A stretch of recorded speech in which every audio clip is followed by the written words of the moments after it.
Hey everybody, welcome back to the channel today. We are not in the studio once again because we are here in Santa Ana at the Ronald Reagan Courthouse. This is the Federal District Court in California, Central District. I'm here with Josh Dale to talk about his argument in the hearing today on Richards v. Newsom, which is CRPA's lawsuit against Senate Bill 1384. That's the surveillance and footage mandatory requirements for all FFLs conducting firearms transactions. Josh, thank you for taking the time today.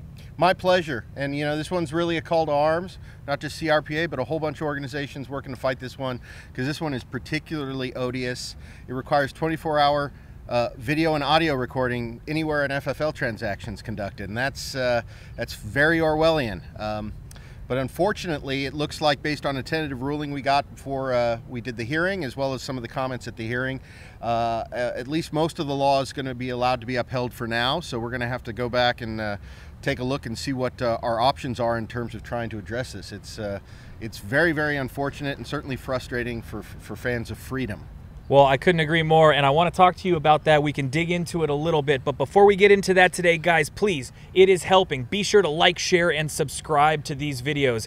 Hit that notification bell. If you want to get a notification, we are trying to bring you up-to-date information, as we always do, so that you can make sure you are within the confines of the laws in California, regardless of whether or not the fact that we are trying to strike them down. So, Josh, let's go ahead and dig into this. Before you even got up there and started making your arguments today, you were hit with a preliminary document from Judge Selna, basically saying what? His intention is to not allow this injunction to be put in place? Correct. So the judge issued a tentative ruling over the weekend after we briefed the case, and he said, well, I don't think you guys have met your burden, and I don't think you're going to succeed on the merits. And he outlined reasons. We've raised numerous challenges to this law, including free speech and associational challenges based on the presence of government accessible cameras within businesses and homes and the audio recording aspect of it. We've raised challenges based on the seeming what I will call maliciousnthat towards the gun community that's exhibited by laws like this, and this law in particular. It's no surprise that the legislature and the governor are hostile to gun culture. They've come out and said it, and a lot of our argument was focused on the fact that this law seems almost intended to try to kneecap folks from engaging in the sort of discussions and gatherings that are endemic to, you know, participating in purchasing firearms, discussing firearms. We had concerns about how this law would impact the gun show that I don't know have really been answered for us, but we certainly raised them with the court, and we'll have to see if any of our arguments here today at least blunt the effect of what looks to be the court's denial. Well, let's talk about procedure here for a second. So the judge issues this preliminary decision before we even come here today. Then what's the point of coming here today at all? If it already seems like he's made up his mind, what's the point in showing up here and trying to make more arguments? Well, the point here is to hopefully point out things to the judge that he may not have understood from reading the briefs, or that you know, he's unclear on for other reasons, and that's a lot of what I attempted to do today, particularly with regard to the effect of this on kitchen table FFLs, particularly with regard to the gun show issue. The tentative ruling process isn't necessarily they've made up their mind, although it shows a long way towards where they're going. But it's really sort of to help a counsel be able to tailor their arguments towards where the judge is thinking of going. And so in that respect, it's helpful. It's obviously not helpful, though, when it's a loss on all fours, or it looks like it's going to be a loss on all fours. But, you know, we attempted to address that today in oral argument. We attempted to address the court's concerns with regard to some of the crime-fighting aspects that the state was touting. And so hopefully maybe we'll see a modification of what comes out as a final order, and we'll be able to at least blunt some aspects of this law. Well, I want to get your opinion on this, because that was the first thing that you dug in on. You were first made sure to label them as kitchen table FFLs, really to, I'm assuming, enforce the idea that these transactions are not just being conducted in a place of business, but they're being conducted in somebody's home where they can talk about a plethora of things, where a plethora of people can come in. It seems like what you were met with, not necessarily just by the judge, but also the opposing counsel from the state, sort of asking you questions on where's the proof that this is too burdensome from people. In comparison, you know, I was talking to you right before we started shooting, and I was kind of asking you, in the state's briefs, did they show any evidence that existing cameras in FFLs have really had a success rate or led to a lot of help to police departments? And it seems like they didn't. So where is the actual burden here?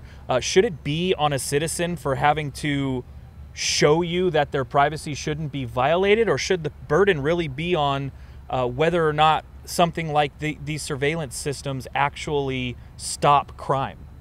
Well, so when you're dealing with a preliminary injunction, the general rule is that the burden's on the plaintiff to make their case through presenting evidence. However, if you show that it's a constitutional violation, and a constitutional violation of a certain degree, that burden shifts back to the state. And that's what we argued in the briefs. We said that the degree of the violations that were going on here were such that it's really incumbent on the state in certain aspects of our injunction to be able to show that what they're proposing to do, 24-hour a day, 7-day a week audio and video recording, will serve some purpose. And again, that doesn't apply to all the aspects, but it applies to certain aspects like our equal protection claim.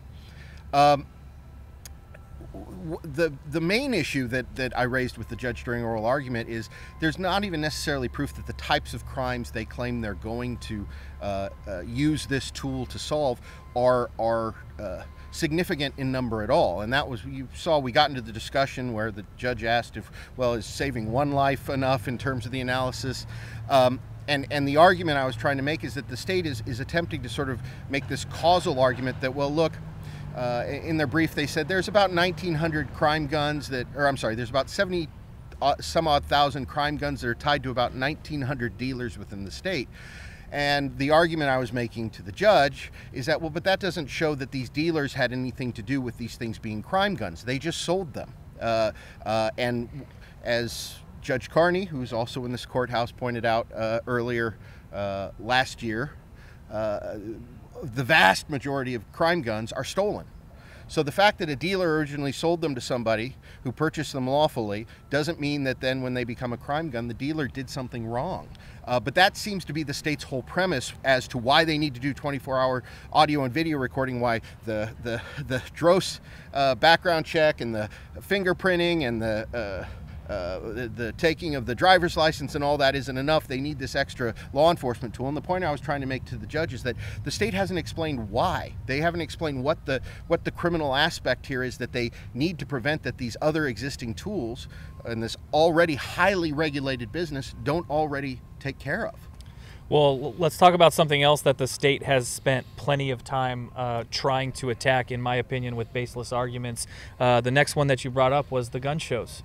The way that this law can be interpreted, it would be that, you know, if you did want to have a gun show, say Crossroads of the West coming up this Friday, it's at the Orange County Fairgrounds, they would be subject to this law having to permanently fix cameras to record these firearms transactions. Why is it that you go there? And the opposing attorney did end up coming up and affirming that he did see that this law would be enforced that way, where it would be enforced at a gun show. What's the outlook for any gun show having to do this? I know that you were making arguments that it's extremely impractical. What does that mean for potentially this weekend or any gun show after that if this law were to remain in place? Well, I mean, it's not impractical. There's a interpretation of the law as it relates to gun shows that makes it impossible to comply, because the law requires you to basically put in a permanently affixed system that runs 24 hours a day, 7 days a week. And under one reading of the law, you can't do that at a gun show because you don't own the venue and you're not going to keep the system permanently affixed when the gun show's not happening. But that's one potential interpretation of the law. And if that interpretation of the law were found to be the correct one, and that interpretation was one that was enforced by DOJ, then there's a potential that there's simply no way to hold gun shows, because there's no way to be able to engage in the sort of discussions that are now required to be recorded 24 hours a day, 7 days a week, if you have to record those discussions at a place off your normal business premises, like a gun show. And a lot of our oral argument, as you saw, was our attempts to explain this to the judge, and he seemed to pick up on it. But whether or not that will cause him to vary in his tentative from his tentative and how he finally rules on this, I don't know. Yeah, that puts us in a bit of a quagmire, and a lot of these laws that we've seen over the past half decade or so end up putting the firearms community in a quagmire. Another big one that I could think of was AB 2571, where it was just so murky that people didn't necessarily know what to do. As of January 1st, correct? This law is being enforced. We have gun shows this weekend. Big trade show up at Sacramento and the International Sportsman's Expo. How exactly do they expect regular citizens to interpret the law in whichever way that they see fit, without anybody being prosecuted at this point? I know that the general demeanor has been act with caution, because nobody wants to get brought up on charges, but with all of these upcoming shows coming up, how is the firearms community supposed to distinguish what they should and shouldn't do? It's incredibly difficult, and I don't know. I usually attribute negligence in lieu of malice when you have things like this, where there's this very broadly written law. But I could actually potentially attribute malice to this law. But in most instances, I don't think the folks that craft these laws necessarily understand how sweeping they are. They want them to be sweeping. They want them to be onerous. But I think, as we saw from the reaction of the State's Council when we addressed these issues about gun shows, they weren't even really thinking about it, which may in turn mean that it's not something that is going to be enforced in gun shows, and the state doesn't believe should be enforced at gun shows. Or it may be something that we can make a good argument that it's not enforceable at gun shows based on the language of the law. There's without getting too technical, there's a big interplay between federal law with regard to how firearms licensees are treated when they leave their premises and go to a gun show, versus how state law treats them, and how you interpret those two things as it relates to this. You got to record 24/7 at any place where you're conducting this business, or on the business premises. That's the specific language that's used in the law that is now creating this potential issue for gun shows. Well, and then finally, I wanted to get, it's opinion time. So I wanted to get your opinion on an interaction that you had with the judge. After all of the argumentation was over, he basically looked at you and said, hey, are you guys, well, first he said, I'm going to get this decision out promptly. I'm curious what that means to you. And I'm also curious if, you see any deviations potentially from the preliminary decision that he handed down. But then he looked at you and said, are you guys going to take this up? What is the basis for a question like that? And the way that would it, in your opinion, maybe affect the way that the judge decides?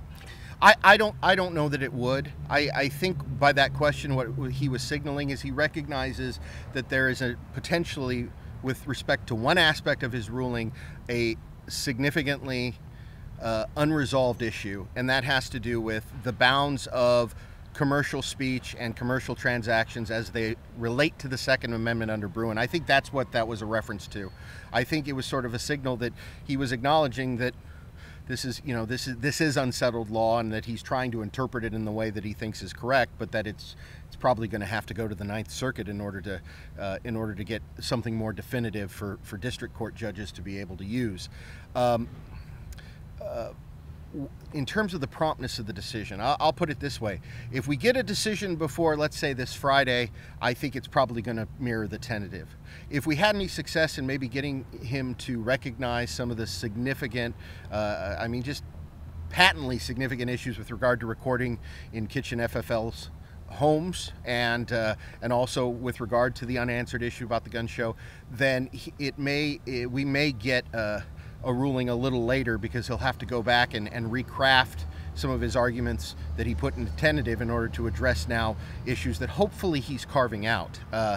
But that was my interpretation of you know, what I thought he was asking with the question, and when I think we're going to get a decision. Well, waiting is always hard. We've had to wait long times for a lot of decisions, so I guess it is nice to know that the decision will come out promptly, whichever way it goes. You strategize from there, right? Josh, I want to thank you very much for taking the time with us today. I appreciate it. Well, thank you for coming down to court, Kevin. It's always fun to have a cheering section. Absolutely. And guys, so obviously we did not get the outcome today that we preferably wanted, but we're going to continue and keep fighting these things. So just to be clear, Senate Bill 1384, as it looks with a preliminary decision that the judge handed down, will remain in effect. We are going to continue fighting it in court. And if you guys like this content, you like these updates, please be sure to like, share, and subscribe to the channel. Hit that notification bell so that these notifications hit your inbox as quickly as they come out. We're going to keep seeing this through and fighting for Californians' rights with regards to the Second Amendment. So thanks, guys. We'll see you on the next one.